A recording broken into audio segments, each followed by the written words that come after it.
The ADA has been a watershed in American disability policy, with far-reaching effects on the status of Americans with disabilities, but has fallen far short from the expectations for social transformation with which it was enacted in 1990.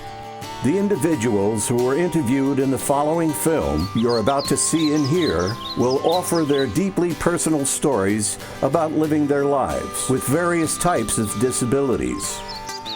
Some will tell you how they cope with their frustrations and celebrate their successes, and others how they have become self-advocates to promote greater inclusion for people with disabilities. But within the context of each interview, the single sentiment that all share as people with disabilities is that their personhood is shadowed by the social perception of disabilities. As one interviewee, Anne, expressed, "My blindness is a part of who I am, but does not define me as a person." Here, in their own words, yesterday, today, tomorrow, 25 years after the ADA. Osteogenesis imperfecta. I hear voices. I'm a manic depressive. I'm very depressed some days. I was born with uveal colobomas in both eyes. I have cerebral palsy. When I was 18, I had a truck tire blew up in my face. I was with my motorcycle club, Forsaken MC, and we was hanging out one night, and we was on our way from an event, and somehow it started raining, and as far as I remember, that's it. My disability, that's kind of a strange question because really I'm not disabled. But for the purposes of this, I understand your question. So, I'm considered deaf. Well, I lost my sight as the result of a car accident back in July 16, 1993. My condition is congenital. It's a genetic condition, disorder.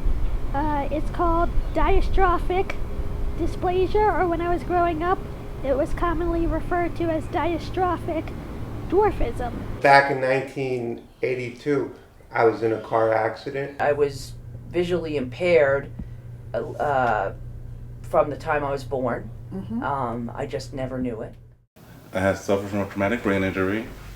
I got my right arm amputated above the elbow, my right leg above the knee. Huge change in my life. I was very independent, lived on my own with my family, and woke up one day and I was all gone.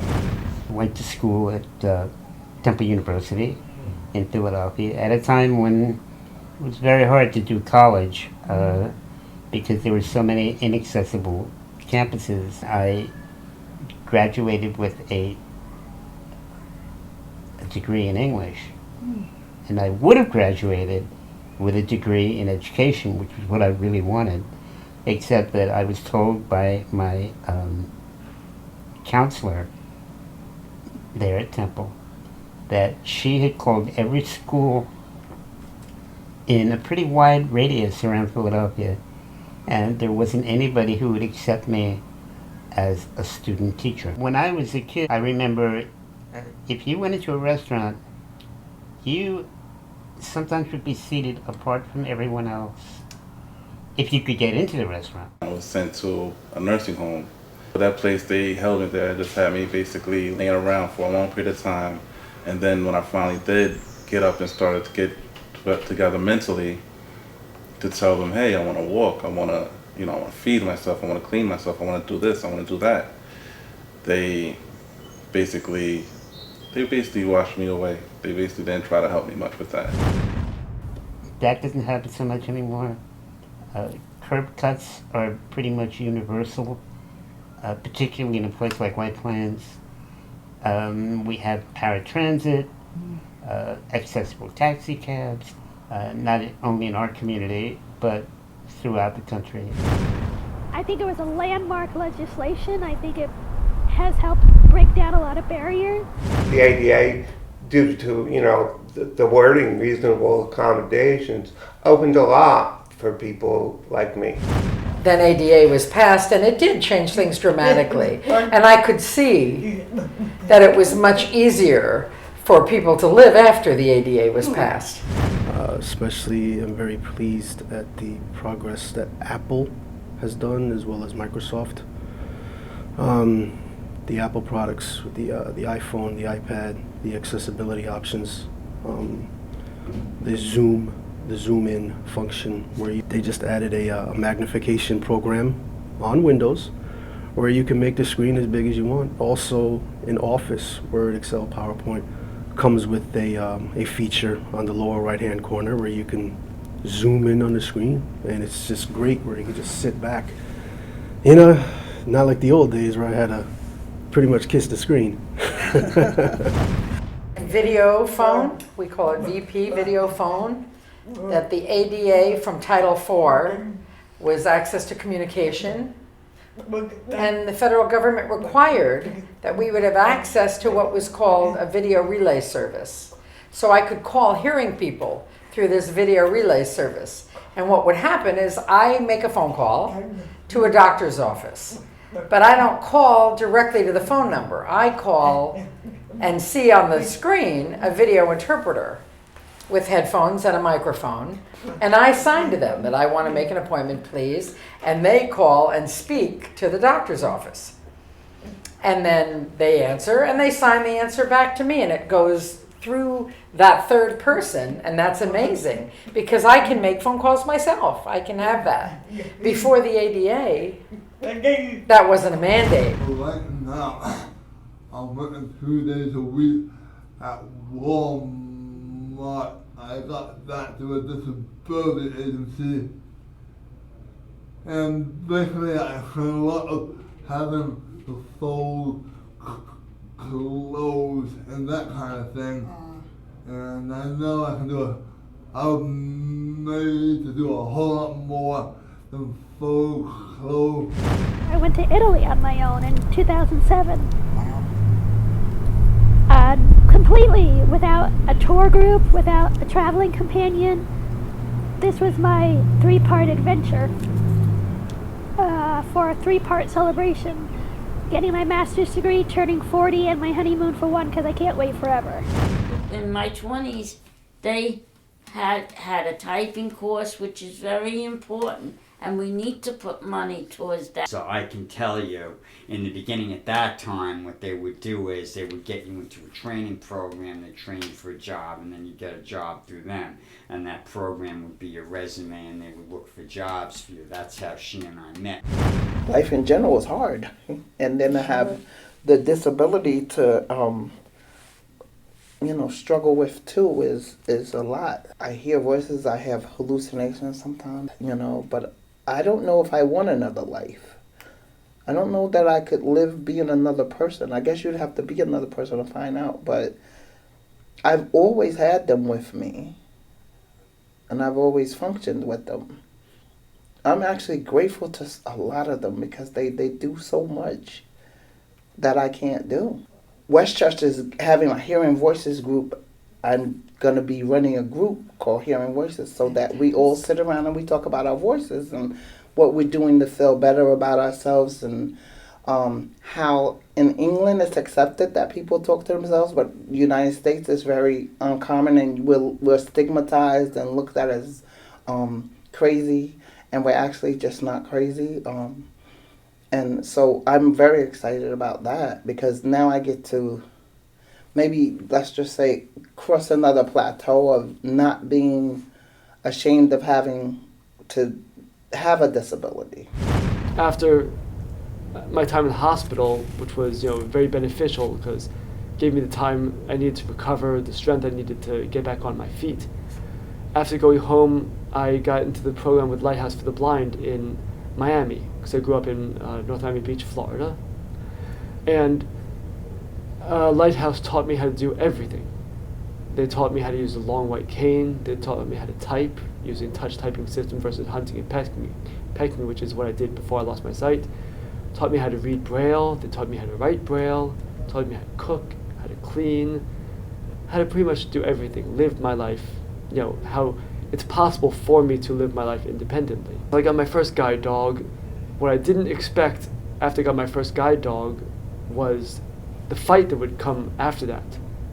I knew because of the benefit of the ADA, And the legality of guide dogs and service dogs to be allowed everywhere, that there should be no problem. I should never really have to fight for anything. But I learned when I got my first dog that there would be fights. And I'm sorry to say, the first fight I ever had was with my school system.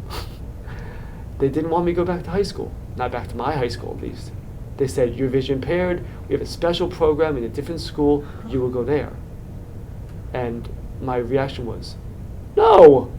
Why am I going to go to a different school? I know the school, I've been there for 2 years previously. I literally have a map in my mind. I haven't done it without sight, but I remember it visually. Why are you going to throw me into a setting that would make me truly blind? I had several friends in Wichita that were wood carvers, and they were stupid enough to give me a sharp knife. And we took over from there and started out with small stuff, just a cheap set of tools from Hobby Lobby, and graduated into the menagerie of knives that I have now. It's still a work in progress and always will be. The thing with life in general is you get out of it what you put into it. Like ADA, has come a long way. They've got a long ways to go. It's always going to be an uphill battle, no matter what we do, because everything changes. But I think the framers of the legislation in Congress didn't go far enough in terms of spelling out remedies and making things easy for people to follow in terms of guidelines for building with access codes. We're celebrating the 25th anniversary of the ADA. Do you think the Americans with Disability Act has affected you? I have done very well to help. And cerebral palsy comes in various degrees, and that a lot of people confuse cerebral palsy. They feel like if something is wrong here, there's something wrong here. And that's because there is a serious lack of education on what the cerebral palsy is. And that's what we need to do for the young people that's just starting out. And it's not just that, okay? It's not just that. Like I said, going back to these training programs, you need to be able to do that. Because some of these jobs that they get people, all right, we're at a point where we're going to be retiring for years, so it's not going to matter. But when you get these young kids in their 20s, how are you going to be able to live doing a job, doing bagging, doing carts, stuff like that? You're going to want to get them into some kind of an entry-level job. That's where they need to be able to get. So they're going to need to have these skills, because everything is getting more and more computerized and all this kind of stuff. And for somebody that's really disabled, they give up after a while. Like I said to you before, there's so many people out there with disability that can't find a job, and they feel like that they're not important and part of society. Now you can go into an elevator anywhere, and you have Braille, and you have large print numbers, and I remember there are still elevators that I go into sometimes, and there's no Braille. For instance, if I wanted to go to, I don't know, Austin, Texas, and I want to take a walk down from the hotel, and there aren't any accessible signals for me to know, with those streets, how I can cross them. That prevents me from doing what everybody else does, which is take a stroll down the street and see what's going on. That's a barrier. When I first moved here 21 years ago, I'd never lived entirely on my own. And so I had to adjust to an environment that was not designed for me at all. Yes, the building has an elevator. Yes, there's a ramp that goes down from the parking lot. But inside here, I had to deal with daunting tasks like cooking. And for a long time, I hardly ever used the stovetop because it was, as you can see, over my head. And I never made anything like eggs or pasta. And then one day I remembered that my mother used to have some pots and pans made by Pyrex, and they were clear. This one actually is amber colored, and they don't make them anymore. So I had to go onto the internet, go to eBay, and find an old Pyrex saucepan. You'd be surprised how hard it was. People loved them. And I don't think it's just little people in wheelchairs. I think people like to see what they're cooking. And so I bought one at great expense, and now I can make my eggs and make my pasta. The sink is also on the other side over my head. And so I have a stick that I use to turn on the faucet, turn off the faucet. I use the stick for a lot of things. It would not be an exaggeration to say that I couldn't live here independently if I didn't have that stick. They call me Bond. James Bond. I think that architects and designers need to be more aware of the needs of people who have physical and other challenges. You know, there are standards for buildings, there are standards for appliances, but there's no standards for people. These units were supposed to be built with knowing that some residents might have disabilities. And my unit was considered this unit for somebody who was disabled because it had wider bathroom doors, but yet they put a bathtub in the apartment unit. And the ramp that we came down this morning to the common areas that we pay common charges for originally had steps. As you have just heard from the individuals in this film, the ADA has positively impacted many of them in significant ways, while others have expressed that it hasn't done enough to remove the social barriers that prevent their full inclusion in community life.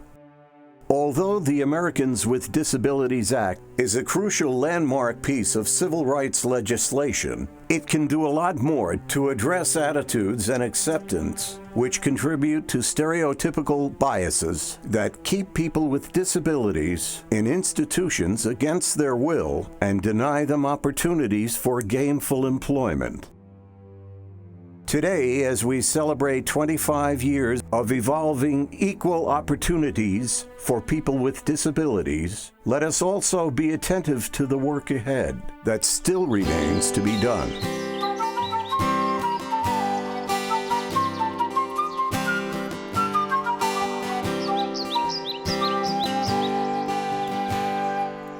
Thanks, everyone. But we still have a long way to go. So support the ADA so that one day we can achieve equality.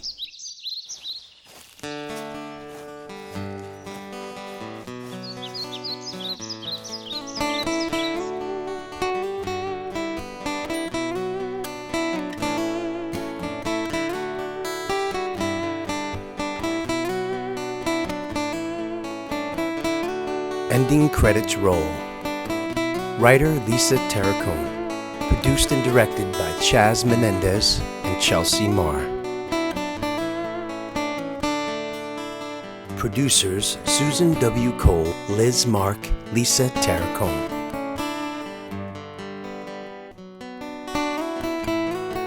Interviewer Susan W. Cole, Cole Communications, PR and Marketing. Narrator and flutist, Paul Witowski. Special thanks to Yuga.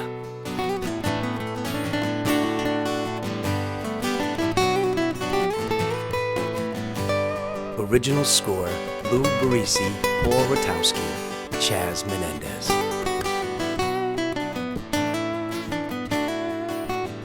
ASL Interpreter, Lynn Martirano. Special thanks, Robin and Robert Baldera, Marcus Blacknell, Ann Chiappetta, Rob Sikoria, Deborah Cole, Ron Davidson, Scott Greenblatt, Kamrita Hill, Akil Lucasian, Kyle Larson, Rich Manley, and Jerry Mariano. This has been another Up Against the Wall production. Copyright 2015 Westchester Disability Advocacy Partnership.